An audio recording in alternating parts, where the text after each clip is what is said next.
Massachusetts. Today, we will be covering our biggest question that has been asked around here. How does fear influence decision making? But first, why don't we explore the famous yet old abandoned church where a boy named Johnny Cade has risked his life to save a bunch of children. Well, let's go on. Oh my goodness! Can it be? There's Johnny Cade! Hello there, Johnny! Hey, how you doing? Yeah, it's me, Johnny. No pictures. No pictures. Please. Okay, maybe one. Did you get my good side? Did you get my good side? Okay, well, Mr. Cade, I want to ask you a question. How does fear influence the decision makings? Well, when I was with my friend Ponyboy, Curtis, this guy named Bob was threatening to kill us because we were talking to his girlfriend. They were drowning Ponyboy, and I took my pocket knife and I stabbed Bob. Okay. Okay. And why did you do this? Well, I wouldn't have normally done this, but Ponyboy is like my best friend, and I didn't want him to die in the hands of a Soch. Thank you for your time. No problem. Wasn't that fascinating? Now, on to our next person. Well, this person for sure is gonna suck your attention. Alright, let's move on to the vampire, Silas! Good evening! How may I assist you?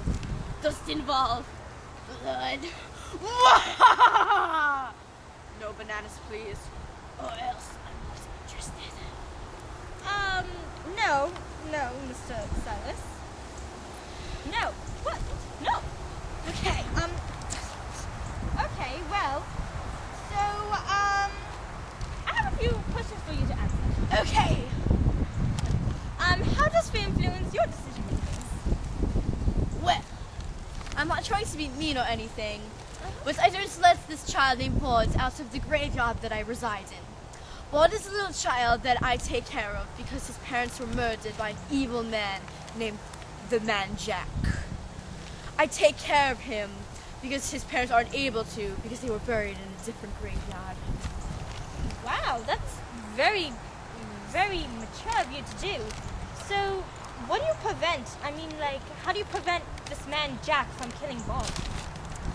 Well, I've given Bod the freedom of the graveyard, so he knows how to fade, to go invisible, and he can communicate with the other ghosts. That is fabulous! Thank you. That's all we need from you today. On to our next person. Thank you. Okay, so we're back. And now, we're moving on to the next person. Okay, let's move on. My baby! Where's my baby? My baby! Where's my baby? Who exactly are you? Bod! Bod! Where's my baby? Bod! Bod! Bod! Okay, well, I would like to ask you... Bod!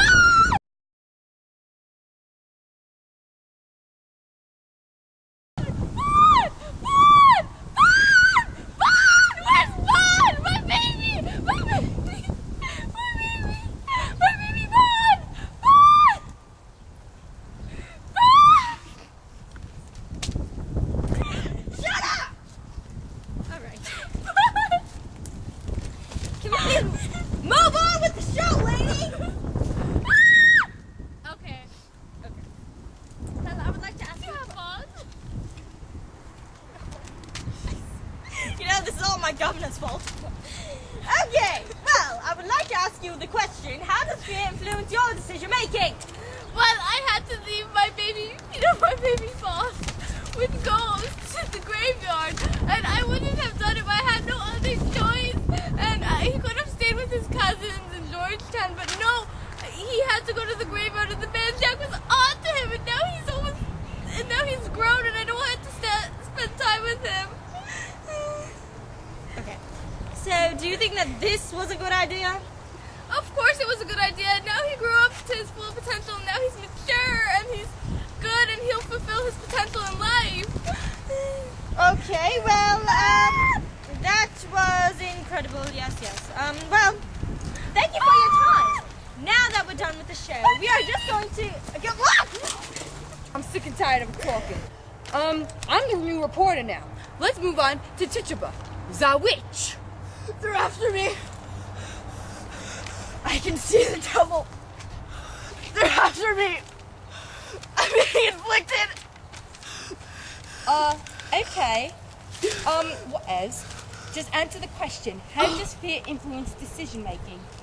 Well, I was a former slave of Samuel Paris. I was accused of witchcraft.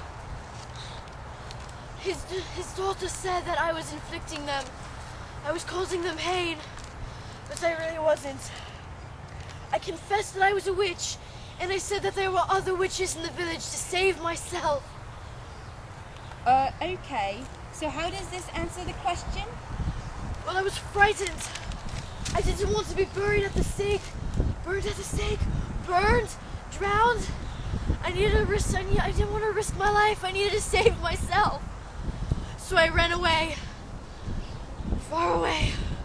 Interesting. Very interesting. Thank you, Tituba. Now let's move to Frederick Douglas, an abolitionist from the Civil War. Yes, is there anything you need?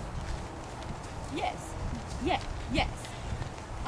Frederick, can I call you Fretty for short? Anyway, how does fear influence decision making? Well, around the time of the Civil War, I started a newspaper called The Liberator. It was, pro-abolitionist and went against slavery. Many Southerners were against it. So, exactly how did fear influence your decision making? Well, it did make me want to keep writing and continuing to fight against slavery.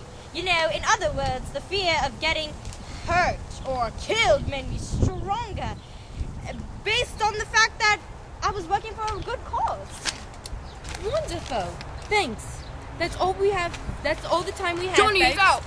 Peace! Hey, I'm still the reporter here. Go away.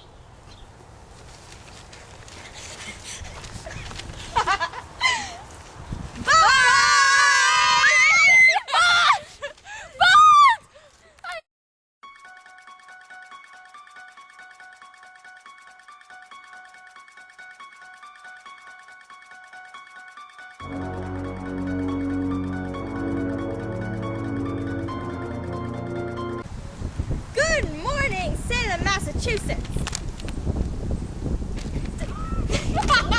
Cut. Hey, how you doing? Yeah, it's me, Pony. It's me.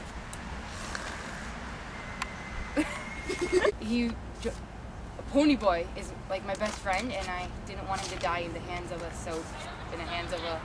soch.